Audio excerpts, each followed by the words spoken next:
우리에게 주신 말씀은 어제 읽었던 말씀인데요. 우리 한 번 더 말씀을 읽겠습니다. 데살로니가 후서 2장 말씀입니다.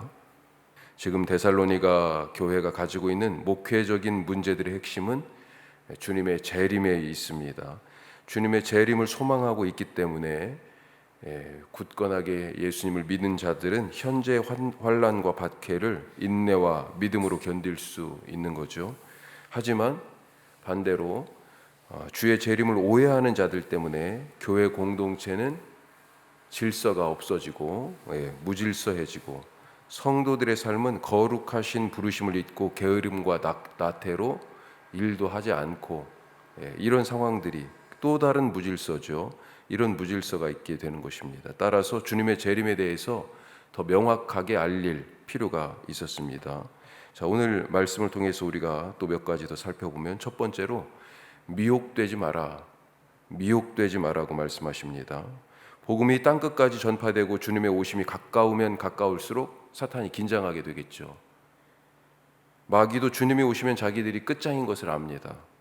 그래서 최후의 일전을 준비하기 위해서 이 마지막 때가 가까울수록 더 힘을 내서 마귀도 열심히 일하는 것입니다.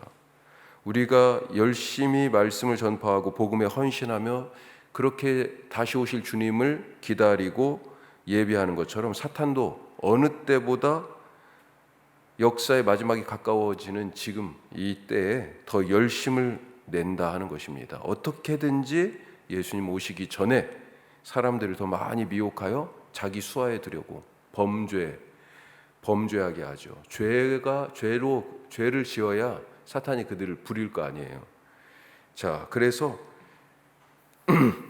3절 처음에 보면 이렇게 돼 있죠. 누가 어떻게 하여도 너희가 미혹되지 말라. 사탄이 그렇게 애쓴다는 것입니다. 이 마지막 때 유혹을 받는 시기입니다. 사람들이 무엇 때문에 유혹이 되고 흔들립니까? 보이는 것에 그렇죠. 100번 듣는 것보다 한 번 본 것, 그것을 믿고 그게 훨씬 낫다. 보여주면 그동안 듣고 했던 것들 다 소용이 없어요. 그러니까 뭐라고 돼 있습니까? 이 멸망의 아들을 믿는 그 모습에 대하여서 불법한 자가 나타나서 활동을 하게 되는데 9절 말씀에 보면 악한 자의 나타남은 사탄의 활동을 따라 모든 능력과 표적과 거짓 기적과 불의의 모든 속임으로 그렇게 나타난다는 거죠. 보여주는 것입니다. 내가 능력이 이만큼이다라고 눈에 보여주면서 미혹하는 거예요. 자, 그래서 사탄은 무언가를 보여주면서 미혹하게 되는데 이것을 요한 1서에서는 이렇게 얘기합니다. 요한 1서 2장 16절 말씀인데요. 이는 세상에 있는 모든 것이 육신의 정욕과 안목의 정욕과 이생의 자랑이니 이게 세상에 있는 모든 거라는 거예요. 아버지께로부터 온 것이 아니요 세상으로부터 온 것이다. 자, 이것을 세 번역은 이렇게 번역합니다. 세상에 있는 모든 것, 곧 육체의 욕망, 육체의 쾌락과 눈의 욕망 혹은 눈의 쾌락을 좇는 것이나 세상 살림에 대한 자랑은 모두 하나님에게서 온 것이 아니라 세상에서 온 것이다. 이 세상의 것에 미혹되지 말라. 그렇게 주님이 바울을 통하여서 우리에게 당부하고 있습니다. 이 마지막 때 미혹될 것이 참 많이 있어요. 믿음 잃기 쉬운 그런 일들이 참 많이 있어요.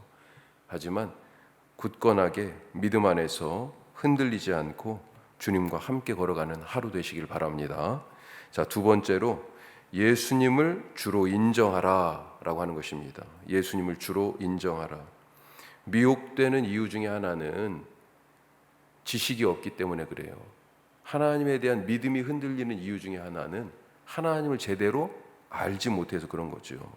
자, 지금 데살로니가 교회는 주의 날이 이미 이르렀다. 2절 말씀에 보면 영으로나 말로나 또는 우리에게서 받았다는 편지로나 자, 이런 것들을 막 근거로 대면서 뭐라고 얘기해요? 주의 날이 이르렀다. 이렇게 얘기하는 사람들이 있는데 그것 때문에 쉽게 마음이 흔들리거나 두려워하지도 말라.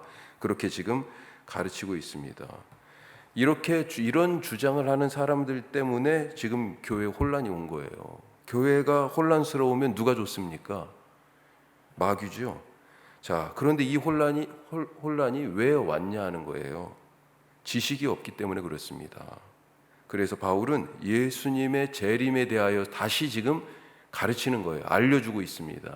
이것을 이것에 대한 지식이 없구나 하면서, 자, 3절 말씀에 보면 누가 어떻게 하여도 너희가 그래서 이걸 알고 미혹되지 말라라고 하는 거죠. 자, 그 다음 같이 읽어요. 먼저 배교하는 일이 있고 저 불법의 사람 곧 멸망의 아들이 나타나기 전에는 그 날이 이르지 아니하리니. 이런 일들이 있다는 것입니다. 아직 이런 일이 안 일어났는데 주의 재림이 있기 전에 뭐가 나타난다고요? 불법의 사람 곧 멸망의 아들이 나타난다. 불법의 사람, 멸망의 아들, 무엇입니까? 자, 이 불법이라는 것이 무슨 뜻이냐? 뒤에도 나옵니다만 이 순서를 지금 뭐라고 얘기하냐면 배교하는 일이 있고 그리고 나서 저 불법의 사람이 나타난다. 이 배교하는 일이 바로 불법입니다. 그것이 불법의 비밀이라고 또 7절에 돼 있는 같은 얘기예요. 다. 배교와 불법의 아들의 등장이 지금 서로 맞물려 있어요. 배교하는 일이 먼저 있고 그리고 나서 멸망의 아들, 불법의 아들이 그 다음에 등장하는 것입니다. 자, 이게 무슨 얘기예요? 예수님이 오시는 것과 비슷한 모습으로 사탄도 예수님 흉내내는 겁니다. 예수님이 오시는 길을 제일 처음에 누가 예비했어요? 세례 요한이 예비했죠. 뭘로 예비했습니까? 회개로 예비했습니다. 광야에서 그래서 회개하라고 외쳤어요.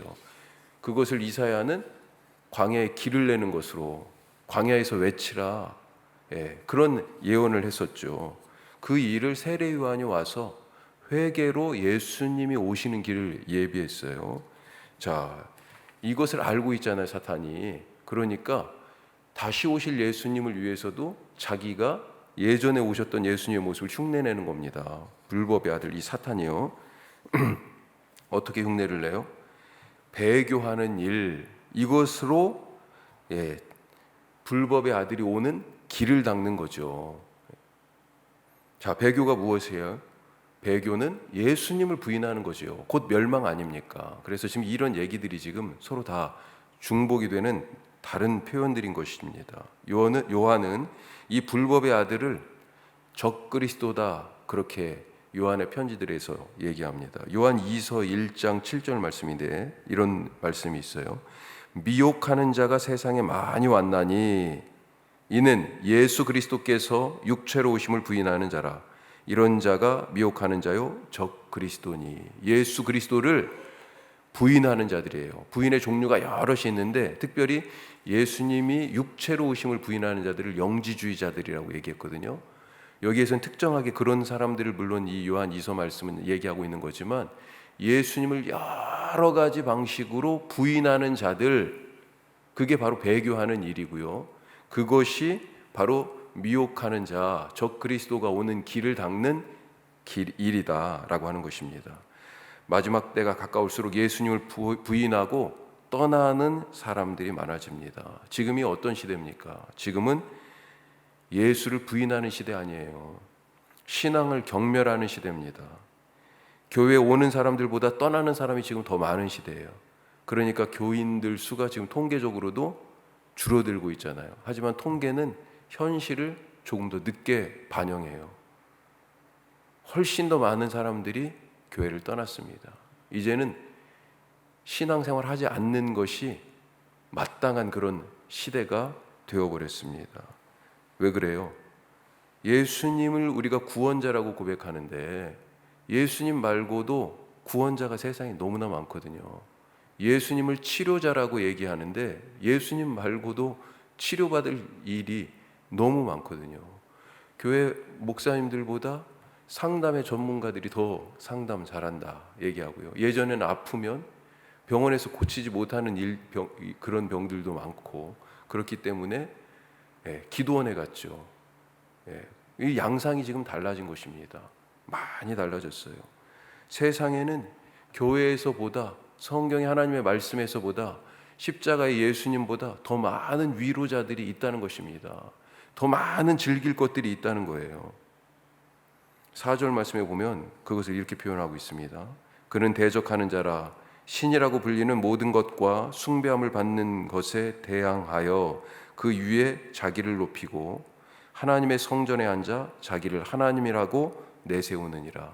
나중에 결국에는 이 멸망의 아들, 불법의 자식이 이런 일들을 한다는 거죠. 본색을 드러내는 거죠. 그 전에는요, 은근 슬쩍 그런 줄 모르게 우리 곁에 쭉 찾아와서 우리의 삶을 조금씩 야금야금 사실은 갉아먹고 미혹하는 것입니다. 우리 어른들은 어디서 기쁨을 찾고 삶의 아픔을 치유합니까? 지금 우리 자녀들의 생각을 무엇이 과연 가득 채우고 누가 우리 자녀들의 삶을 지배하고 있습니까? 우리들의 인생의 대부분의 시간, 그 시간의 주인이 누구예요? 어디에다 우리의 시간을 갖다 바치고 사용하고 있습니까? 나도 모르는 사이에 나의 생각이 지배당하고 내 열정을 갖다 바치는 것들이 있지 않습니까? 지금 그런 일들이 우리 가운데 이미 행해지고 있어요. 사탄이 얼마나 머리가 좋습니까? 대놓고 미혹하는 게 아닙니다. 절대로. 슬그머니 우리의 삶에 들어와서요, 믿음을 좀 먹고 성경에 하는 말씀 말고요, 세상의 말을 자꾸 귓속에다 하는 거죠. 그렇게 하면 세상 못 살잖아. 다른 사람들 다 봐. 어떻게 사는지. 그 세상에서 가르치는 얘기를 자꾸 얘기를 해줘요.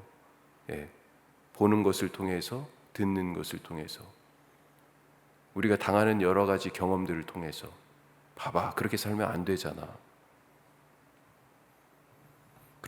그렇게 들어온 그 유혹 속에 나도 모르게 예수님을 부인하는 자리에 서 있을 수도 있다. 우리가 경계하고 미혹되지 말고 모든 순간에 예수님을 주로 인정하며 살아가시는 오늘 하루 되시길 바랍니다.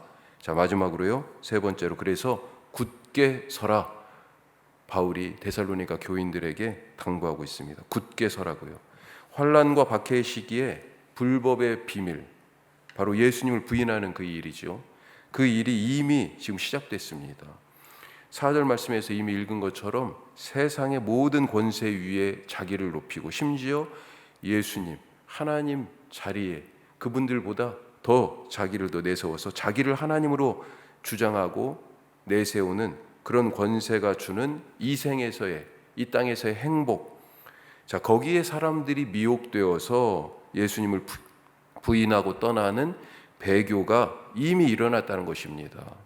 자, 하지만 그것은 잠시일 뿐이다. 분명히 오늘 말씀에서 우리에게 가르쳐주고 계세요. 예수님께서 강림하셔서 이 불법의 아들, 멸망의 자식을 어떻게 해요? 그 입의 기운으로, 하나님의 말씀으로 죽이실 것입니다. 뿐만 아니라 그것에 미혹된 사람들, 예수님을 부인한 그들도 심판하신다. 오늘 분명히 말씀하고 계세요. 자, 이것은 배교하고 그리고 주님을 떠난 사람들에게 주시는 말씀이에요. 그러면 이 불확실하고 앞이 안 보여서 소망이 없어 보이고 장래가 불투명한 이 시대를 살아가는 성도들에게는 뭐라고 얘기하는 것입니까? 그 말씀이 13절 이후에 있는 거죠. 한마디로 굳게 서라, 그렇게 당부하고 권면합니다. 자, 15절 말씀 같이 다시 한번 읽겠습니다. 15절. 그러므로 형제들아, 굳건하게 서서 말로나 우리의 편지로 가르침을 받은 전통을 지키라. 오늘 말씀 시작하면서 이 교회가 혼란스럽게 된 이유, 사람들이 자꾸 미혹되고 그래서 결국은 배교하는, 예수님을 부인하는 멸망의 길로 가게 되는 그런 이유, 뭐라고 그랬습니까? 잘 몰라서 그런다고 그랬잖아요. 지금 그거예요. 이 15절 말씀이 굳건하게 서야 되는데 왜 서야 돼요? 어디에 서야 돼요? 지금 가르쳐주는 이 하나님의 말씀 그 위에 지금 서라고 그렇게 얘기하는 거죠. 잘 알으라고 지금 얘기하는 것입니다. 모르면 서지 못해요. 흔들흔들하게 됩니다. 여기에서 이 얘기하면 저게 맞는가? 저기에서 저걸 보여주면 저런 게 있었어? 이러고 흔들린다니까요. 이걸 조금 더 단순화해서 얘기하면요, 무지가 죄가 될 수 있어요. 나는 몰라서 그랬어. 나는 몰라서. 하나님을 알지 못하는 것이 사실은 죄예요. 출애굽기 수요 말씀마당을 계속하고 있고 지금 10가지 재앙을 통과해서 이 얘기를 말씀을 나눴는데 계속 가서 하는 얘기가 뭐였어요? 그 주제 중에 하나가 내 백성을 내놔라. 하나님께서 이들을 광야로 이끌어서 거기서 예배하게 하신다. 그렇게 얘기하는데요. 바로가 뭐라고 얘기합니까? 나 무슨 얘기를 하는 거야? 이 백성은 너희 백성이 아니고 내 백성. 바로가 자기 거라고 주장하고요. 또 한 가지 하나님이 대체 여호와가 대체 누구야? 여호와를 알지 못한다는 겁니다. 그래서 내놓지 못하겠다는 거예요. 이 백성을. 하나님을 알지 못하는 것이 죄예요. 하나님을 알지 못하니까 마지막 때에 잘 알지 못하니까 배교하고 미혹되고 그리고 그것으로 결국은 배교하는 일까지도 나간다 하는 것입니다.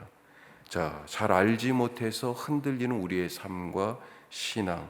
하지만 결국은 주님이 이 모든 것들을 넘어서 다스리시고 사탄에 대하여 승리하여 이기십니다. 이것을 알면 흔들릴 수가 없어요. 오늘도 주님 믿고 주님을 온전히 모든 순간에 인정하며 우리를 향하여서 어떤 유혹의 목소리들이 어떤 미혹하는 상황들이 있어도 미혹되지 않고 주의 말씀 위에 굳게 서서 살아가는 하루 되시길 바랍니다. 기도하겠습니다.